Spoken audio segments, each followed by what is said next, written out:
নমস্কার বন্ধুরা, কেমন আছেন আপনারা সবাই? আশা করি আপনারা সব ভালো সুস্থ আছেন। আজকে রান্না দিয়ে ব্লগটা শুরু করলাম, কেন কি তাড়াতাড়ি রান্নাটা সেরে নিয়ে একটু বেরোবো কোথাও। কোথায় যাব পরে আপনাদের জানাবো। আগে তাড়াতাড়ি এই রান্নাটা করে নিই। আজকে বানাবো কুমড়োর ছক্কা, আলু কুমড়োর ছক্কা আর সাথে রুটি। তার জন্য তেলের মধ্যে 5 ফোড়ন, গোটা গরম মশলা, তেজপাতা, শুকনো লঙ্কা ফোড়ন দিয়ে ডুমো ডুমো কেটে রাখা কুমড়ো আর আলুগুলো ঢেলে দিলাম। ওইগুলো হালকা ভেজে নিয়ে তারপরে ভেজানো ছোলা ঢেলে দিলাম। ছোলা দিয়েও একটুখানি কষিয়ে নিয়ে তারপরে আদা বাটা, হলুদ গুঁড়ো আর দিয়ে একটুখানি ভালো করে ভেজে নেবো। একদম নিরামিষভাবেই করছি। তারপর দিলাম লঙ্কার গুঁড়ো, ধনে গুঁড়ো, জিরে গুঁড়ো দিয়ে ভালো করে কষিয়ে নেবো। আর এটা একটু ভারী জলখাবার করে নিলাম, যে ফিরতে তো আমাদের একটু দেরি হবে, তো তাহলে কি লাঞ্চের তাড়াটা থাকবে না, একটু পেট ভরা থাকবে। তারপরে স্বাদ মতন নুন দিয়ে একটু জল দিয়ে সেদ্ধ হতে রেখে দেবো।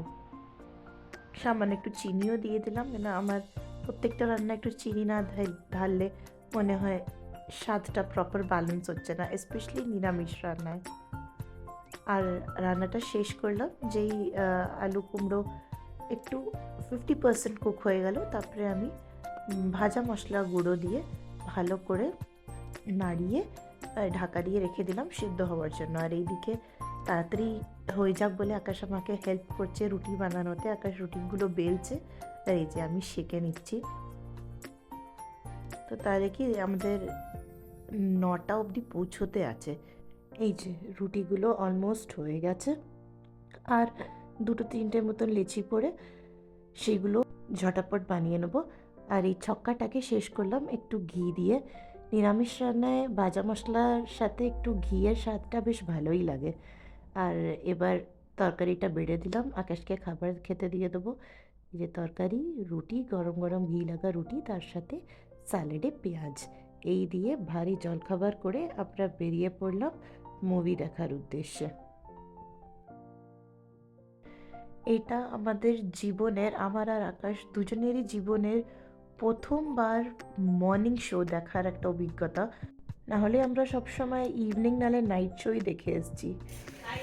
এই যে পৌঁছিয়ে গেছি একদম ডট 9টার সময় পৌঁছলাম। আমরা একটু দেরি করে বেরিয়েছিলাম, কেন কি বাচ্চাদেরকে তো না বলে এসছি কি এটা যেহেতু এ গ্রেড মুভি, তো বাচ্চারা অ্যালাউড নেই, কিন্তু ওদেরকে বলে আসলে ওরা কান্নাকাটি করতো যে না আমরাও যাব আমরাও যাব। তো এই জন্য ওদেরকে না বলে এসছি, কিছু দরকারি কাজে যাচ্ছি বলে এটা বলে এসছি।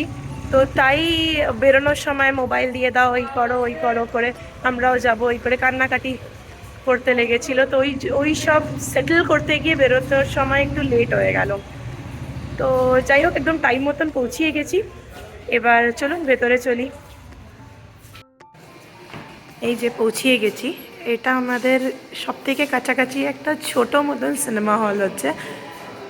তো আমাদের তো মুভি দেখা দিয়ে মতলব, এই যে কিছু মুভির পোস্টার্স, এই বর্ডার 2-এরও পোস্টার লাগা আছে, কিন্তু আমাদেরকে তো আমরা তো ধুরন্ধর দেখতে এসেছি। তো দেখি এটা কোন স্ক্রিনে লাগা আছে, এটাতে হচ্ছে।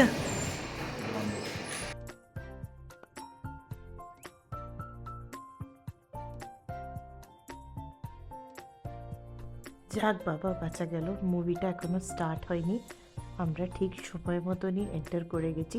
চলুন নিজের জায়গায় গিয়ে বসে যাই আর মুভিটা এনজয় করি।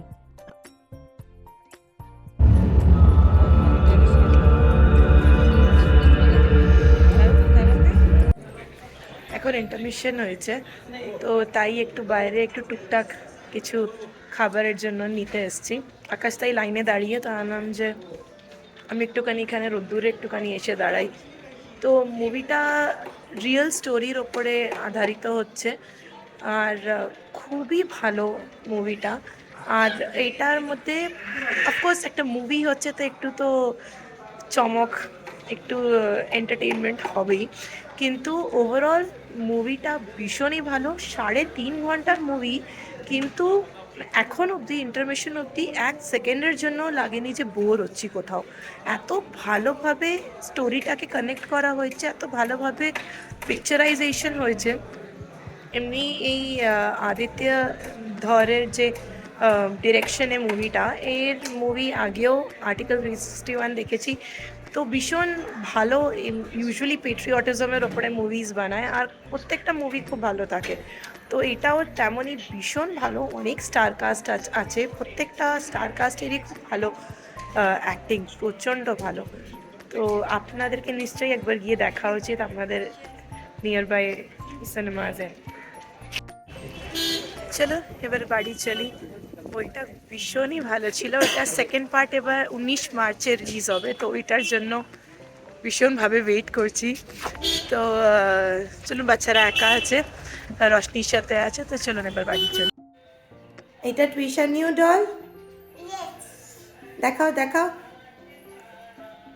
আরে বাবারে, টুইশন ভাল লেগেছে নিউ ডল? কত ভালো। হ্যাঁ, কি হচ্ছে? বাবা, তোমার যোগা করতে হবে না এখন ডলটা নিয়ে। দেখাও ডলটা, দেখাও ঠিক করে। আমরা এখন বেবি যাবো, ডলটা নিয়ে যাবে তুমি? নিয়ে যাবে? কোথায়? ব্যাগে নিয়ে যাবে? ভাল লেগেছে ডল? আচ্ছা, ডলটা নিয়ে একবার দাঁড়াও তো। ওরে বাবারে, এখন ব্যাগ নিয়ে কোথায় যাচ্ছিস? আজকে থেকে তো ছুটি লেগে গেল। আচ্ছা আচ্ছা আচ্ছা, ডলের মুখ দেখা যাচ্ছে না তো। হ্যাঁ, এই তো, এই তো, ভেরি গুড।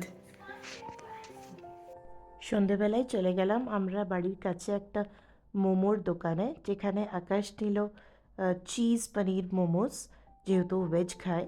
বাট আমরা নিলাম, আমি আর হিমান নিলাম চিকেন স্টিমড মোমোস, যেটা ভীষণই অসাধারণ ছিল। আমরা ফার্স্ট টাইম গেছিলাম এই দোকানে, কিন্তু আমাদের অভিজ্ঞতাটা ভীষণই ভালো ছিল। The covering was very thin, ভীষণ পাতলা কাভারিং ছিল, কিন্তু স্টাফিংটা ভীষণ জুসি ছিল, খুবই ভালো ছিল খেতে। আর এই যে তৃষা রানী আমাদের কোল্ড ড্রিঙ্কস পেয়ে গেলে, ও আর কিচ্ছু চায় না। খুব কষ্ট করে কোল্ড ড্রিঙ্কস দেবো এই লোভটা দিয়ে ওকে একটা মোমো যেমন তেমন করে খাওয়ানো হলো, কিন্তু আর ও খেলো না।